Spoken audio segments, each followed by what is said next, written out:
പവിത്രത്തിലെ പുത്തൻ പ്രൊമോ വിശേഷങ്ങളിലേക്ക് ഏവർക്കും സ്വാഗതം. അങ്ങനെ നമ്മുടെ പോലീസ് സ്റ്റേഷനിൽ നിന്ന് സിയെ വിളിച്ച് മാഷിനോട് വിശ്വൻ്റെ കാര്യം പറയുകയാണ്. അങ്ങനെ വിശ്വം അവിടുന്ന് പൈസ കട്ട കാര്യവും വിശ്വനെ പിടിച്ച് പോലീസ് സ്റ്റേഷനിൽ കൊണ്ടുവന്ന കാര്യവുമൊക്കെ സി പറയുന്നുണ്ട്. മാഷ് ആദ്യം വിചാരിച്ചത് പോലീസ് സ്റ്റേഷനിൽ നിന്ന് വിളിച്ചപ്പം വിചാരിച്ചത് നമ്മുടെ വിക്രമിൻ്റെ കാര്യം പറയാനാണെന്ന്. പിന്നെയാണ് മനസ്സിലായത് വിശ്വ ആണെന്ന്. വിശ്വ അങ്ങനെയൊന്നും ചെയ്യത്തില്ലെന്ന് മാഷിന് നല്ല ഉറപ്പുണ്ടായിരുന്നു. അപ്പോൾ ആ കാര്യം അവിടെ പറഞ്ഞപ്പം ശ്രീജ പറഞ്ഞ് അന്നേരമാണ് ശ്രീജ പറയുന്നത് കമ്പനി നമ്മുടെ വേദയുടെ ചേട്ടൻ ശ്രീകാന്തിൻ്റെ കമ്പനിയാണെന്ന് പറയുന്നത്.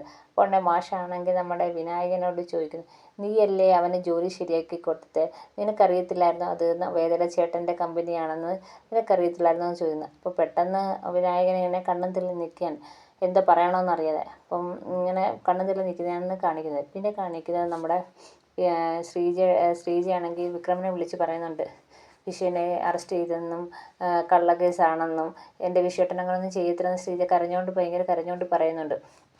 ഇങ്ങനെ പോലീസ് അറസ്റ്റ് ചെയ്ത് വിശ്വനെ പോലീസ് അറസ്റ്റ് ചെയ്തെന്ന് പറഞ്ഞപ്പോൾ വിക്രം ഞെട്ടിപ്പോയി. എന്നിട്ട് പറയുകയാണ് ആ കമ്പനി വേദയുടെ ചേട്ടൻ ശ്രീകാന്തിൻ്റെ കമ്പനിയാണെന്നും ശ്രീജ പറയാണ്. അത് ഞങ്ങൾക്ക് അറിയത്തില്ല, ഇന്നലെയാണ് അറിഞ്ഞതെന്നും ശ്രീജ വിക്രമനോട് പറയാണ്. അപ്പം വിക്രമന് ഏകദേശം കാര്യങ്ങളൊക്കെ മനസ്സിലായി, എന്താണ് ഇതിനകത്ത് പറ്റിയതെന്നൊക്കെ വിക്രമന് മനസ്സിലായി. പിന്നെ കാണിക്കുന്നത് നമ്മൾ പോലീസ് സ്റ്റേഷനാണ്. പോലീസ് സ്റ്റേഷനിലേക്ക് കാര്യം അറിയാൻ വേണ്ടി നമ്മുടെ മാഷ് വരികയാണ്.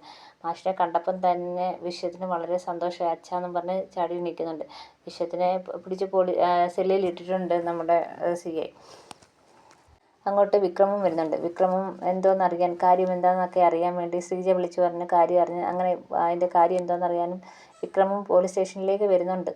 അങ്ങനെ രണ്ടുപേരും പോലീസ് സ്റ്റേഷനിൽ വരുന്നുണ്ട്. പിന്നെ കാണിക്കുന്നത് നമ്മുടെ വിക്രം തിരിച്ച് വീട്ടിലേക്ക് വന്നപ്പം എന്താണ് സംഭവിച്ചത്, എന്താണ് പോലീസ് സ്റ്റേഷനിൽ നടന്ന കാര്യമെന്നൊന്നും അറിയാൻ വേണ്ടി എല്ലാവരും ഇങ്ങനെ ആകാംക്ഷയോടെ കാത്തിരിക്കുകയാണ്. അപ്പോഴാണ് വിക്രം വരുന്നത്. വിക്രമിനെ കണ്ട ഉടനെ ശ്രീജ ചോദിക്കുകയാണ്, എന്ത് പറ്റി, എൻ്റെ വിശ്വേട്ടൻ എന്ത് എന്ന് ചോദിച്ചുകൊണ്ടാണ് ചെല്ലുന്നത്.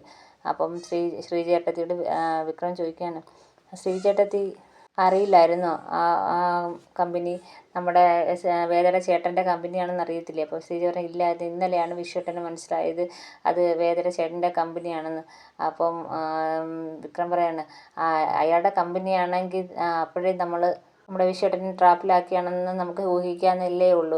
എങ്ങനെ നമ്മളെ ദ്രോഹിക്കുക എന്ന് പറഞ്ഞുകൊണ്ട് നടക്കുന്നവരാണ് അയാൾ എന്ന് വിക്രം പറയാണ്. എന്നെ മാത്രമല്ല ഈ കുടുംബത്തിലെ എല്ലാവരെയും ദ്രോഹിക്കണമെന്ന് പറഞ്ഞ് അയാൾ നടക്കുകയാണ്. ഇതൊക്കെ കേൾക്കുമ്പോഴത്തേക്ക് വേദയ്ക്ക് വളരെയേറെ വിഷമമാണ്. വേദ പറയുന്നത്, ഈ കേസിൻ്റെ കാര്യത്തിൽ ഓർത്ത് ആരും വിഷമിക്കേണ്ട, ഇത് എന്ത് വേണമെന്ന് എനിക്കറിയാം, ഞാൻ ഇതിൻ്റെ പരിഹാരം കണ്ടെത്തിക്കോളാമെന്നും പറഞ്ഞ് വേദ പറയുന്ന അടുത്ത ആഴ്ചത്തെ പ്രൊമോ അവസാനിക്കുന്നത്. പ്രൊമോ ഇഷ്ടപ്പെടുകയാണെങ്കിൽ സബ്സ്ക്രൈബ് ചെയ്യണേ എല്ലാവരും.